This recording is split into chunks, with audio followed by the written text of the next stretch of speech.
함께 사도신경으로 신앙 고백하겠습니다.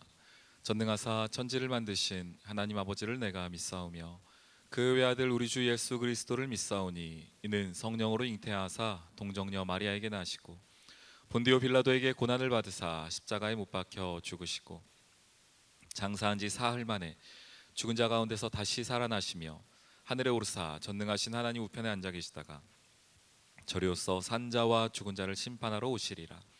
성령을 믿사오며 거룩한 공회와 성도가 서로 교통하는 것과 죄를 사하여 주시는 것과 몸이 다시 사는 것과 영원히 사는 것을 믿사옵나이다. 아멘. 찬송가 336장 함께 찬양하겠습니다. 찬송가 336장입니다. 환난과 핍박 중에도 성도는 신앙 지켰네. 이 신앙 생각할 때에 기쁨이 충만하도다. 성도의 신앙 따라서 죽도록 충성하겠네. 옥중에 매인 성도나 양심은 자유 얻었네. 우리도 고난 받으면 죽어도 영광 되도다. 성도의 신앙 따라서 죽도록 충성하겠네. 성도의 신앙 본받아 원수도 사랑하겠네. 인자한 언어 행실로 이 신앙 전파하리라. 성도의 신앙 따라서 죽도록 충성하겠네. 아멘. 사무엘하 18장 말씀 함께 보도록 하겠습니다. 우리 1절로 15절까지의 말씀 함께 보겠습니다. 이에 다윗이 그와 함께한 백성을 찾아가서 천부장과 백부장을 그들 위에 세우고 다윗이 그의 백성을 내보낼새 3분의 1은 요압의 휘하에 3분의 1은 스루야의 아들 요압의 동생 아비새의 휘하에 넘기고 3분의 1은 가드 사람 이때의 휘하에 넘기고 왕이 백성에게 이르되 나도 반드시 너희와 함께 나가리라 하니 백성들이 이르되 왕은 나가지 마소서. 우리가 도망할지라도 그들은 우리에게 마음을 쓰지 아니할 터이요 우리가 절반이나 죽을지라도 우리에게 마음을 쓰지 아니할 터이라. 왕은 우리 만명보다 중하시오니 왕은 성읍에 계시다가 우리를 도우심이 좋으니이다 하니라.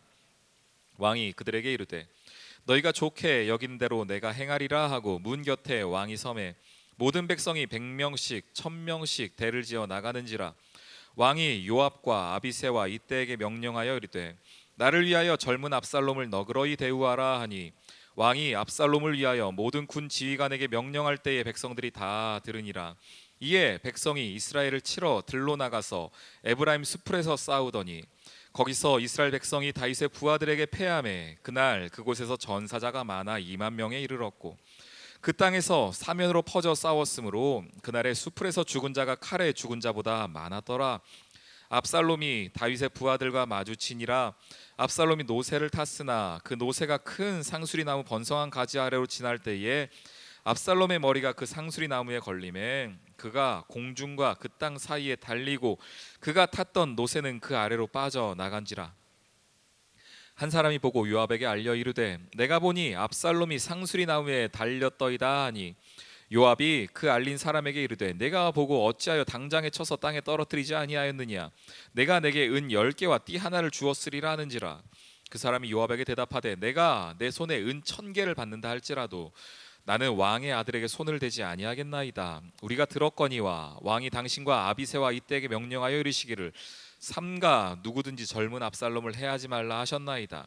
아무 일도 왕 앞에는 숨길 수 없나니 내가 만일 거역하여 그의 생명을 해하였더라면 당신도 나를 대적하였으리이다 하니 요압이 이르되 나는 너와 같이 지체할 수 없다 하고 손에 작은 창 셋을 가지고 가서 상수리 나무 가운데서 아직 살아있는 압살롬의 심장을 찌르니 요압의 무기를 든 청년 10명이 압살롬을 에워싸고 쳐 죽이니라. 아멘. 우리 33절만 하나 더 볼까요? 33절에 이렇게 말합니다. 왕의 마음이 심히 아파 문 위층으로 올라가서 우니라. 그가 올라갈 때에 말하기를 내 아들 압살롬아, 내 아들 압살롬아, 차라리 내가 너를 대신하여 죽었더면 압살롬 내 아들아 하였더라. 아멘.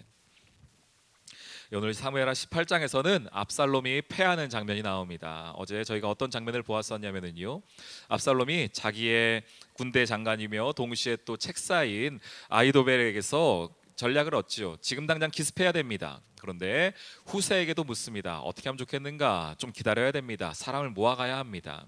근데 후세는 이렇게 하는 것이 나쁜 전략인 걸 알았죠. 이것은 다윗의 승리를 주기 위한 후세의 전략이었고 동시에 하나님의 전략이었습니다. 결국 후세의 전략을 택하였고 기다리던 이 압살롬과 그리고 이제 다윗의 잘 정비되어 있고 준비된 이 다윗의 군대와 전쟁을 펼치게 되는 장면이 오늘 18장에 나오고 있습니다. 다윗이 나가려 합니다. 3명의 군대 장관을 세웠지요. 요압과 또한 아비새와 또한 가드 사람 이때 이 3명의 군대 장관 세 대로 나누어서 군대를 나누어서 진격을 합니다. 그리고 나갈 때에 큰 승리를 계속해서 얻어냅니다. 6절부터 나올 때에 이에 백성이 이스라엘을 치러 들로 나가 에브라임 숲에 싸우더라. 거기서 이스라엘 백성이 다윗의 부하들에게 패하매. 여기서 이스라엘 백성은 지금 압살롬의 군대를 말하는 것이고요, 다윗의 군대는 다윗의 부하들이라고 표현되어 있습니다. 둘이 싸우는데 전사자가 많아 2만 명에 이르렀고 사면으로 퍼져 싸웠으므로 그날에 수풀에서 죽은 자가 칼에서 죽은 자보다 많았더라. 계속해서 지금 압살롬의 군대가 패하고 있습니다. 압살롬이 지금 계속 궁지로 몰리고 있습니다. 그러다가 압살롬이 다윗의 부하들과 마주쳐서 도망하는데요, 노새를 타고 도망가는데 그의 머리카락이 나무에 걸리는 장면. 그래서 그는 머리 때문에 나무에 걸려 있고 그리고 노새는 지나가 버리고 그래서 그가 대롱대롱 매달려 있는 장면입니다. 생각을 한번 해보십시오. 나라를, 특별히 아버지의 나라를 지금 빼앗으려고 했었던 참 똑똑한 사람이고요, 힘도 있는 사람이고 많은 사람들을 지휘할 만한 능력도 있던 사람이었습니다. 카리스마 있는 사람이었죠. 좋은 사람이었습니다. 능력 있는 사람이었어요. 그런데 그가 지금 도망가다가 머리채가 지금 나무에 걸려가지고 대롱대롱 매달려 있는 장면, 참 보잘것없는 장면이기도 하고 어찌 보면 참 슬픈 장면이기도 하고 그렇습니다. 오늘 압살롬이 그렇게 매달려 있습니다. 그걸 본 이제 부하들이 가서 요압 장군에게 말합니다. 압살롬이 이렇게 상수리 나무에 매달려 있습니다. 어떻게 할까요? 왜 안 죽였냐? 보았을 때 바로 죽였어야지. 도망가면 어떡하려고? 내가 그렇게 했다면 너에게 많은 상을 줬을 텐데. 요압이 이렇게 말하죠. 그러자 그 사람이 말합니다. 그 목격자가 말하는 것이죠. 내가 은 1,000개를 받아도 난 그렇게 할 수 없습니다. 왜냐하면 이 사람은 왕의 아들이기 때문이기도 하고 또한 다윗 왕이 분명히 그렇게 말했습니다. 요압가 자기 아들인 압살롬에게는 죽이지 말아라, 칼 대지 말아라 라는 이야기를 분명히 들었습니다. 그래서 나는 할 수 없습니다. 그래서 요압이 직접 갑니다. 그리고 이렇게 말하죠. 아직 상수리 나무 가운데 살아있는 압살롬의 심장을 그가 작은 창을 가지고 가서 찌르는 장면이 나오고 또 그와 함께하였던 그의 부하들이 요압의 무기를 든 청년 10명이 압살롬을 에워싸서 죽이는 장면이 나옵니다. 비참한 마지막이 지금 등장하고 있습니다. 물론 이것 자체가 참 비참한 이야기이긴 하지만 그렇지만 이 가운데에서 하나님께서 주시는 어떤 이야기가 분명히 있거든요. 하나님께서 왜 이렇게 하시는가? 결국 압살롬의 패배는 다시 한번 다윗의 승리이기도 합니다. 그런데 다윗이 지금 무언가를 하고 있지 않아요. 다윗이 뭔가 능력이 있어가지고 자기의 계략으로 전쟁을 잘해서 이렇게 승리하는 것도 아니고 계속해서 하나님께서 그를 향해서 지금 승리를 베풀고 계신 장면들이 있습니다. 물론 이런 승리를 얻었다 해서 지금 다윗의 마음이 기쁜 것은 아니죠. 33절 아까 저희가 보았지만 마음이 아파가지고 문을 닫고 들어가서 말합니다. 그가 올라갈 때 말하기를 내 아들 압살롬아, 내 아들 압살롬아, 차라리 내가 너를 대신하여 죽었더라면. 압살롬 내 아들아 이렇게 말하는 가슴 아파 우는 장면이 있습니다. 압살롬 참 사랑했거든요. 하나님께서 이렇게 승리를 주시지만 거기에 대한 분명한 대가가 있었어요. 거기에 대한 물론 이 모든 과정들을 살펴보면 다윗의 실수에서부터 나오는 것이죠. 다윗의 어떤 죄악부터 나오는 것이죠. 이 모든 과정들을 살펴보면 하나님 분명히 다윗을 계속해서 승리를 허락하여 주시지만 그 가운데에 아픔들이 있습니다. 또한 다윗이 마땅히 또 책임지고 나아가야 할 부분들에 관해 하나님 분명하게 또 하나님께서 깨닫게 하시는 부분들이 있습니다. 하나님께서 우리 삶을 인도해 나아가실 때요, 무조건 좋은 것으로만, 무조건 승리로만, 무조건 좋은 길로만 이렇게 인도하시지 않습니다.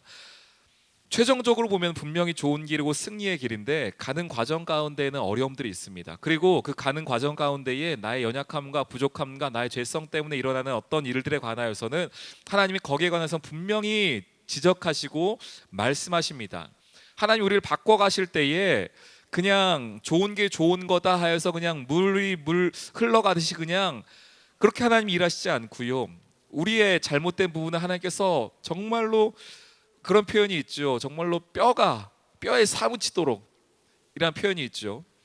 안 잊어버리도록, 한번 깨달은 것 다시 한번 우리가 똑같은 실수 반복하지 않도록 하나님 정말 뼈에 사무치도록 하나님께서 우리를 가르치시는 장면들이 있습니다. 그런 사건들이 우리 삶 가운데 있습니다. 물론 그 당시에는 그것이 너무너무 아프고요. 다윗이 오늘 나라를 되찾았다 한들 마음이 기뻤겠습니까? 아들을 그렇게 잃었는데요, 나라가 지금 두동강 날 뻔했는데 얼마나 지금 마음이 어렵겠습니까? 아들을 향하여 그 눈물 흘리는 눈물이 거짓 눈물이었겠습니까? 아니었을 거예요. 그렇지만 다윗이 이 사건들을 지나면서 알게 될 것입니다. 하나님을 온전하게 믿는 것이란 것이 무엇인가? 하나님을 온전하게 신뢰한다는 것이 무엇인가? 하나님 나라의 백성으로 산다는 것이 무엇인가? 하나님 나라를 다스린 통치권자 왕으로서 내가 산다는 것은 도대체 또 어떤 일인 것인가를 다윗은 아주 뼈에 사무치게 배웠을 것입니다. 아들을 잃어가면서까지 하나님이 그에게 하시고 싶었던 이야기가 있었던 것이지요.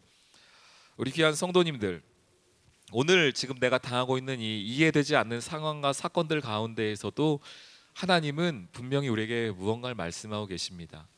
내 힘으로, 내 기회로, 내 상황 가운데 이것들이 도저히 해석되지 않고 이해되지 않지만 하나님께서는 그 가운데서도 분명히 우리를 향한 하나님의 지혜와 하나님 마음을 깨닫기를 원하고 계십니다. 그래서 우리가 그 사건과 그 일에서 한 발짝 물러나서 한번 볼 필요가 있어요. 내가 그 사건만 집중하고 그 일만 보면은 하나님이 보이지 않거든요. 하나님 뭐라고 말씀하시는지 잘 우리가 안 보이거든요. 그래서 한 발짝 물러나 볼 필요가 있습니다. 쉽지 않겠지만 오늘 지금 당하는 그 어려움이 분명 작은 어려움도 또한 적은 슬픔도 아니겠지만 그 가운데에서 하나님의 뜻을 발견할 수 있는 여러분 되기를 주님의 이름으로 축원합니다. 그 가슴 아픈 상황 가운데에서도 최종적으로는 승리를 주신 하나님을 바라볼 수 있는 믿음의 눈이 있기를 주님의 이름으로 축원합니다. 오늘 하루도 주님의 이름을 승리하는 여러분 되기를 소망합니다. 우리 함께 기도하며 나아가겠습니다. 하나님, 오늘 이 하루도 이 혼란한 시대 가운데에 특별히 하나님께서 주신 믿음을 잃지 않게 도와주시고 복음으로 바로 서 있는 저들 되게 하여 주옵소서. 우리의 상한 심령이 있다면 주님께서 주시는 기도의 자리 가운데 승리케 하여 주옵소서. 우리 가정과 나라를 위하여, 우리 교회와 열방을 위하여 함께 기도하며 나아갑니다. 하나님 감사합니다. 오늘 이 자리 가운데 주께서 주시는 어려움과 낙심의 상황과 순간들이 있지만 그 가운데에서도 힘있게 나아가는 저희들 될 수 있도록 인도하여 주시옵소서.